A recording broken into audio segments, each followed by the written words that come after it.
Hello friends, welcome back to my channel. Annabhagya ಯೋಜನೆಯ 4-5 ತಿಂಗಳ ಹಣ ಯಾವಾಗ ಬರುತ್ತೆ ಅಂತ ಕಾಯ್ತಿದ್ದಂತಹ ಮಹಿಳೆಯರಿಗೆ ಕೊನೆಗೂ ಕೂಡ ಒಂದು ಭರ್ಜರಿ ಗುಡ್ ನ್ಯೂಸ್ ಸಿಕ್ಕಿದೆ. ಅನ್ನಭಾಗ್ಯ ಯೋಜನೆಯ ಪೆಂಡಿಂಗ್ ಹಣ ಬಿಡೋದಕ್ಕೆ ಈಗಾಗಲೇ ದಿನಾಂಕನ ನಿಗದಿ ಮಾಡಿದ್ದಾರೆ. ಹಾಗಿದ್ರೆ ಆ ಹಣ ಯಾವಾಗ ಬರುತ್ತೆ, ಜೊತೆಗೆ ಎಷ್ಟು ತಿಂಗಳ ಹಣ ಬರುತ್ತೆ, ಸಂಪೂರ್ಣವಾದ ಮಾಹಿತಿಯನ್ನು ಈ ವಿಡಿಯೋದಲ್ಲಿ ತಿಳಿಸ್ಕೊಡ್ತೀನಿ. ಹಾಗೆ ರೇಷನ್ ಕಾರ್ಡ್ ಇದ್ದಂಥವರಿಗೆ 2 ಮುಖ್ಯ ಬದಲಾವಣೆಗಳನ್ನ ತಂದಿದ್ದಾರೆ. ಅಂದರೆ 2 ಹೊಸ ರೂಲ್ಸ್ ಜಾರಿಗೆ ಬಂದಿವೆ. ಇದ್ರ ಬಗ್ಗೆ ಕೂಡ ನಾನು ನಿಮಗೆ ಮಾಹಿತಿಯನ್ನು ತಿಳಿಸ್ಕೊಡ್ತೀನಿ. ವಿಡಿಯೋನ ಕಂಪ್ಲೀಟ್ ಆಗಿ ನೋಡಿ. ಹಾಗೆ ಮೊದಲನೇ ಬಾರಿ ಚಾನಲ್ ನೋಡ್ತಿದ್ರೆ ಎಲ್ಲೂ ಕೂಡ ಸ್ಕಿಪ್ ಮಾಡದೆ ಕಂಪ್ಲೀಟ್ ವಿಡಿಯೋನ ನೋಡಿ. ನಿಮಗೆ ಸಾಕಷ್ಟು ಮಾಹಿತಿಗಳನ್ನ ನಾನು ಈ ವಿಡಿಯೋದಲ್ಲಿ ತಿಳಿಸ್ಕೊಡ್ತೀನಿ. ಕಂಪ್ಲೀಟ್ ವಿಡಿಯೋ ನೋಡಿದ್ರೆ ಖಂಡಿತವಾಗ್ಲೂ ನಿಮಗೆ ಯೂಸ್ಫುಲ್ ಇನ್ಫಾರ್ಮೇಶನ್ಗಳು ಸಿಗುತ್ತೆ. ಇನ್ನು ಕರ್ನಾಟಕ ಸರ್ಕಾರದಲ್ಲಿ ಅನ್ನಭಾಗ್ಯ ಯೋಜನೆ ಅಂತ ನಮಗೆ ಗೊತ್ತೇ ಇದೆ. ಈಗಾಗಲೇ ಅದ್ರದ್ದು ಹಣ 1 ವರ್ಷದಿಂದ ಹಾಕಿದ್ದಾರೆ. ಇತ್ತೀಚೆಗೆ ನೋಡಿದ್ರೆ ಆ ಸೆಪ್ಟೆಂಬರ್, ಅಕ್ಟೋಬರ್, ನವೆಂಬರ್, ಡಿಸೆಂಬರ್, ಈಗ ನೋಡ್ರೆ ಜಾನ್ವರಿ ತಿಂಗಳಲ್ಲಿ ಇದೀವಿ. 4 ತಿಂಗಳು ಅನ್ನಭಾಗ್ಯ ಯೋಜನೆಯ ಹಣ ಸರ್ಕಾರದ ಕಡೆಯಿಂದ ಪೆಂಡಿಂಗ್ ಇದೆ. ಯಾವಾಗ ಬರುತ್ತೆ ಪ್ರತಿದಿನ ಕೂಡ ಕಾಯ್ತಾ ಇರ್ತೀವಿ. ಅದರಲ್ಲೂ ಕೂಡ ಸ್ವಲ್ಪ ಅಮೌಂಟ್ ಬರುತ್ತೆ, ಸ್ವಲ್ಪ ಹೆಲ್ಪ್ ಆಗುತ್ತೆ, ಮನೆ ಕೆಲಸಕ್ಕೋ ಅಥವಾ ಅವ್ರಿಗೆ ದಿನಸಿಗೋ ಏನಕ್ಕೋ ಒಂದು ಸಹಾಯ ಆಗುತ್ತೆ. ಸರ್ಕಾರ 10 ಕೆಜಿ ಅಕ್ಕಿ ಕೊಡ್ತೀನಿ ಅಂತ ಹೇಳ್ಬಿಟ್ಟು 5 ಕೆಜಿ ಅಕ್ಕಿ ಮಾತ್ರ ಕೊಡ್ತಾ ಇದೆ. ಆ 5 ಕೆಜಿ ಅಕ್ಕಿಲಿ 3 ಕೆಜಿ ಅಕ್ಕಿ ಮತ್ತೆ 2 ಕೆಜಿ ರಾಗಿ ಕೊಡ್ತಾ ಇದ್ದಾರೆ. 5 ಜನ ಇರ್ತಾರೆ ಒಂದು ಮನೇಲಿ ಅಂದ್ಕೊಳ್ಳಿ. ಅವ್ರಿಗೆ 3 ಕೆಜಿ ಅಕ್ಕಿ ರೀತಿಯಾಗಿ ತಗೊಂಡ್ರೆ 15 ಕೆಜಿ ಅಕ್ಕಿ ಬರುತ್ತೆ. ಯಾವ ಮೂಲೆಗೆ ಸಾಕಾಗುತ್ತೆ 5 ಜನಕ್ಕೆ?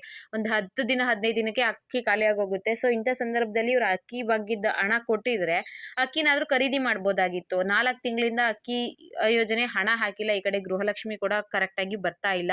ತುಂಬಾ ಜನ ಮಹಿಳೆಯರು ಇದ್ರ ಬಗ್ಗೆ ವಿರೋಧ ವ್ಯಕ್ತಪಡಿಸ್ತಾ ಇದ್ರು, ಬೇಜಾರು ಕೂಡ ಮಾಡ್ಕೊಂತಾ ಇದ್ರು. ಅಂತವರಿಗೆ ಈಗ ಒಂದು ಭರ್ಜರಿ ಗುಡ್ ನ್ಯೂಸ್ ಸಿಕ್ಕಿದೆ. ಗೃಹಲಕ್ಷ್ಮಿ ವಿಚಾರವಾಗಿ ಕೂಡ ಒಂದು ಭರ್ಜರಿ ಗುಡ್ ನ್ಯೂಸ್ ಕೊಟ್ಟಿದ್ದಾರೆ. ಸಂಕ್ರಾಂತಿ ಹಬ್ಬಕ್ಕೆ 2,000 ರೂಪಾಯಿ ಹಣ ಹಾಕ್ತೀವಿ ನಾವು ಅಂತ ಹೇಳಿದ್ದಾರೆ. ನೋಡಿ, ಒಂದು ಕಡೆ ಹಬ್ಬಕ್ಕೆ ಅದೊಂದು ಗುಡ್ ನ್ಯೂಸ್ ಆದ್ರೆ, ಇದ್ರ ಜೊತೆಗೆ ಅನ್ನಭಾಗ್ಯ ಯೋಜನೆಯ ಪೆಂಡಿಂಗ್ ತಿಂಗಳ ಹಣ ಕೂಡ ಬಿಡುಗಡೆ ಮಾಡ್ತಾರಂತೆ. ಇದ್ರ ಬಗ್ಗೆ ಕೂಡ ಒಂದು ಲೇಟೆಸ್ಟ್ ಅಪ್ಡೇಟ್ ಸಿಕ್ಕಿದೆ. ಅದನ್ನ ಕೂಡ ತಿಳಿಸ್ತೀನಿ. ಮೊದಲಿಗೆ ನಿಮ್ಗೆ ರೇಷನ್ ಕಾರ್ಡ್ ಇದ್ದಂತವರಿಗೆ 2 ಮುಖ್ಯ ಬದಲಾವಣೆಗಳನ್ನ ತಂದಿದ್ದಾರೆ. ಅದ್ರ ಬಗ್ಗೆ ಕೂಡ ತಿಳಿಸ್ಕೊಡ್ತೀನಿ. ಏನಪ್ಪಾ ಮೊದಲನೇದು ಅಂದ್ರೆ, ಈಗ ರೇಷನ್ ಕಾರ್ಡ್ ಇದ್ದಂತವ್ರು ಪ್ರತಿಯೊಬ್ರು ಕೂಡ ನಿಮ್ಮ ಮನೇಲಿ ಎಷ್ಟು ಜನತಿರುತ್ತೋ ಅಷ್ಟು ಜನದ್ದು ಈ KYC ನ ಮಾಡಿಸ್ಕೋಬೇಕು. ಈ KYC ಮಾಡಿಸ್ಕೊಳ್ಳೋದಿಕ್ಕೆ ಜನವರಿ 31ನೇ ತಾರೀಕುವರೆಗೂ ಟೈಮ್ ಇರುತ್ತೆ. ಈ KYC ಯಾಕೆ ಅಂತ ಕೇಳಿದ್ರೆ, ಈಗ ರೇಷನ್ ಕಾರ್ಡ್ ಅಲ್ಲಿ ಒಂದು 5 ಜನದ ಹೆಸರು ಇರುತ್ತೆ ಅನ್ಕೊಳ್ಳಿ. ಕೆಲವರು ಡೆತ್ ಆಗ್ಬಿಟ್ಟಿರ್ತಾರೆ. ಆದ್ರೆ ಡೆತ್ ಆಗಿದ್ದಾರೆ ಅಂತ ಸರ್ಕಾರಕ್ಕೆ ನೀವು ಮರಣ ಪ್ರಮಾಣನ ಕೊಟ್ಬಿಟ್ಟು ಅವ್ರದ್ದು ತೆಗ್ದು ಹಾಕಿ ಅಂತ ಹೇಳಿರೋದಿಲ್ಲ. ಆದ್ರೂ ಅವ್ರದ್ದು ರೇಷನ್ ಎಲ್ಲ ತಗೊಂತಾ ಇರ್ತಾರೆ.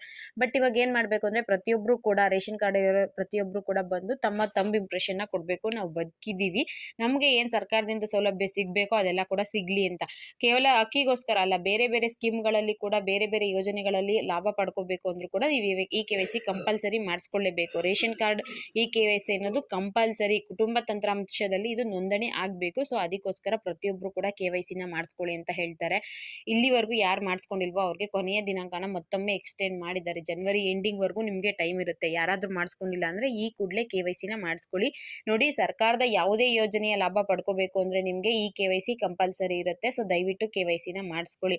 ಆಲ್ರೆಡಿ ನಾನು ಮಾಡಿಸ್ಕೊಂಡಿದ್ದೀನಿ, ಮತ್ತೆ ಮಾಡಿಸ್ಕೋಬೇಕಂದ್ರೆ ಖಂಡಿತವಾಗ್ಲೂ ಮತ್ತೆ ಮಾಡಿಸ್ಕೊಳ್ಳೋ ಅವಶ್ಯಕತೆ ಇಲ್ಲ. ಈಗ ಆಲ್ರೆಡಿ ಮಾಡಿಸ್ಕೊಂಡಿದ್ರೆ ನೀವು ಇಗ್ನೋರ್ ಮಾಡಬಹುದು. ಇಲ್ಲಿವರೆಗೂ ಒಂದ್ಸಲನೂ ನಾನು KYC ಮಾಡಿಸಿಲ್ಲ ಅಂದ್ರೆ ಅಂತವ್ರು ಹೋಗಿ ತಕ್ಷಣವೇ KYC ನ ಮಾಡಿಸ್ಕೊಳ್ಳಿ. KYC ಮಾಡಿಸ್ಕೊಳ್ಳೋದು ಹೇಗೆ ಅಂತ ಕೇಳಿದ್ರೆ ಏನಿಲ್ಲ, ತುಂಬಾ ಜನಕ್ಕೆ ಇದು ಗೊತ್ತೇ ಇರುತ್ತೆ. ನೀವು ಎಲ್ಲಿ ರೇಷನ್ ತಗೊಂತೀರೋ ಅಲ್ಲಿಗೆ ಹೋಗಿ ನಿಮ್ಮ ಆಧಾರ್ ಕಾರ್ಡ್ ತಗೊಂಡೋಗಿ ರೇಷನ್ ಕಾರ್ಡ್ನ ತಗೊಂಡು ಹೋಗಿ ನಮ್ದು ಈ KYC ಆಗಿಲ್ಲ ಮಾಡ್ಕೊಡಿ ಅಂದ್ರೆ ನಿಮ್ಮ ಹೆಬ್ಬೆರನ್ನ ಇಂಪ್ರೆಷನ್ ತಗೊಂತಾರೆ. ಅಲ್ಲಿ ಒಂದು ಇರುತ್ತೆ, ಅದ್ರ ಮೇಲೆ ನೀವು ಕೈ ಇಟ್ರೆ ರೆಡ್ ಲೈಟ್ ಬರುತ್ತೆ. ಅದು ಇಂಪ್ರೆಷನ್ ತಗೊಂತಾರೆ. ಇವರು ಜೀವಂತವಾಗಿದ್ದಾರೆ ವ್ಯಕ್ತಿ ಅನ್ನೋದಕ್ಕೋಸ್ಕರ ಒಂದು ಪ್ರೂಫು. ಸೊ ಅದ್ರ ಮುಖಾಂತರ ನಿಮ್ಗೆ ಮಾಡ್ಕೊಂತಾರೆ. ಇಲ್ಲ, ಅದು ರೇಷನ್ ಡಿಪೋದಲ್ಲಿ ಮಾತ್ರ ಮಾಡ್ತಾರೆ. ಅಲ್ಲಿ ಹೋಗಿ KYC ನ ಮಾಡಿಸ್ಕೊಳ್ಳಿ. ಇದು ಕಂಪಲ್ಸರಿ. ಯಾರು ಮಾಡಿಸ್ಕೊಂಡಿಲ್ವೋ ಅಂತವ್ರು ಮಾಡಿಸ್ಕೋಬೇಕು. ಇನ್ನೊಂದು ರೂಲ್ಸ್ ಏನಪ್ಪಾ ಅಂದ್ರೆ, ನೀವು ಪ್ರತಿ ತಿಂಗಳು ರೇಷನ್ ತಗೊಳಕ್ ಹೋಗ್ತೀರಾ. ರೇಷನ್ ತಗೋಬೇಕಾದ್ರೆ ಮೊಬೈಲ್ ನಂಬರ್ಗೆ OTP ಕಳಿಸ್ತಾ ಇದ್ರು ಅಲ್ವಾ? ಸೊ ಆಧಾರ್ ಲಿಂಕ್ ಆಗಿರೋ ಮೊಬೈಲ್ ನಂಬರ್. ಈಗ ರೇಷನ್ ಕಾರ್ಡ್ ಅಲ್ಲಿ 5 ಜನದ ಹೆಸರು ಇದೆ ಅಂದ್ರೆ ಯಾರೋ ಒಬ್ರು ಹೋಗಿರ್ತೀರಾ, ಅವ್ರದ್ದು ಆಧಾರ್ ಕಾರ್ಡ್ ತೋರಿಸಿದ್ರೆ ಆಧಾರ್ ಕಾರ್ಡ್ ಮುಖಾಂತರ ಅವರು OTP ನ ಕಳಿಸ್ತಾ ಇದ್ರು. OTP ಬಂತು ಎಂಟ್ರಿ ಮಾಡ್ಕೊಂಡ್ರೆ ಅವ್ರು ರೇಷನ್ ನ ತಗೊಬಿಡೋ ಅಂತ ಅವಕಾಶ ಇತ್ತು. ಬಟ್ ಕೆಲವು ಸಲ ಏನ್ ಮಾಡ್ತಾ ಇದ್ರು ಅಂದ್ರೆ, ಕೆಲವರು ರೇಷನ್ ತಗೊಂತಾ ಇರಲಿಲ್ಲ. ಈಗ BPL ಇರುವಂತವ್ರು ಊರಲ್ಲಿ ಇದೀವಿ ಅಥವಾ ಹೆಲ್ತ್ ಇಶ್ಯೂ ಇಂದ ನಾವು ಹೋಗಿ ತಗೊಂಡಿರಲ್ಲ. ಮಧ್ಯವರ್ತಿಗಳು ಏನ್ ಮಾಡೋರು ಅಂದ್ರೆ, ಆ OTP ನ ನಾವು ಬೇರೆ ಪರ್ಪಸ್ಗೋಸ್ಕರ OTP ಕಳ್ಸಿದೀವಿ ರೇಷನ್ ಡಿಪೋದಿಂದ ಹೇಳಿ ಅಂತ OTP ತಗೊಬಿಡೋದು. ಅವ್ರದ್ದು ರೇಷನ್ ಸೆಂಟ್ರಲಿ ಬ್ರೋಕರ್ಗಳ ತರ ಮಾರ್ಕೊಳ್ಳೋದು. 1 ಕೆಜಿ ಅಕ್ಕಿಗೆ 30 ರೂಪಾಯಿ ರೀತಿಯಾಗಿ ಮಾರ್ಕೊಂತಾ ಇದ್ದಾರೆ. ಸೊ ಈ ರೀತಿಯ ಅಕ್ರಮಗಳನ್ನ ತಡೆಗಟ್ಟೋಕೋಸ್ಕರ ರಾಜ್ಯ ಸರ್ಕಾರ OTP ಸೇವೆನ ಸಂಪೂರ್ಣವಾಗಿ ಬಂದ್ ಮಾಡ್ಬಿಟ್ಟಿದೆ. ಇನ್ ಮುಂದೆ ನೀವೇ ಡೈರೆಕ್ಟ್ ಆಗಿ ಹೋಗಿ ಇಂಪ್ರೆಷನ್ ಕೊಟ್ಟು ರೇಷನ್ ತಗೋಬೇಕು. OTP ನಿಮ್ಮ ಮೊಬೈಲ್ಗಳಿಗೆ ಬರೋದು, ಅದಾದ್ಮೇಲೆ OTP ಎಂಟ್ರಿ ಮಾಡಿ ನೀವು ರೇಷನ್ ತಗೊಳ್ಳೋದು ಅದು ಆಗೋದಿಲ್ಲ.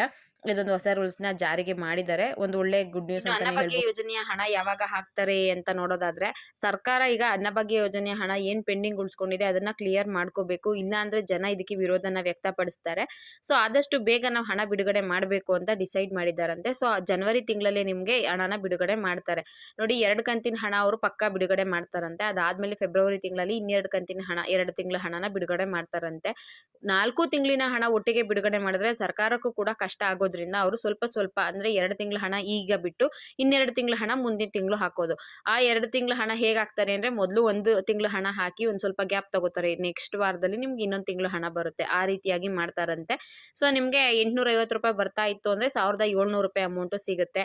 ಕೆಲವರಿಗೆ 170 ರೂಪಾಯಿ ಬರ್ತಿತ್ತು ಅಂದ್ರೆ 340 ರೂಪಾಯಿ ಹಣ ಜನವರಿ ತಿಂಗಳಲ್ಲಿ ಅನ್ನಭಾಗ್ಯ ಯೋಜನೆಯ ಮುಖಾಂತರ 2 ತಿಂಗಳದು ಖಂಡಿತವಾಗ್ಲೂ ಅಕೌಂಟ್ಗಳಿಗೆ ಬರುತ್ತೆ ಅಂತ ತಿಳಿಸಿದ್ದಾರೆ. ಇದು ಅನ್ನಭಾಗ್ಯ ಯೋಜನೆ ಬಗ್ಗೆ ಲೇಟೆಸ್ಟ್ ಅಪ್ಡೇಟ್.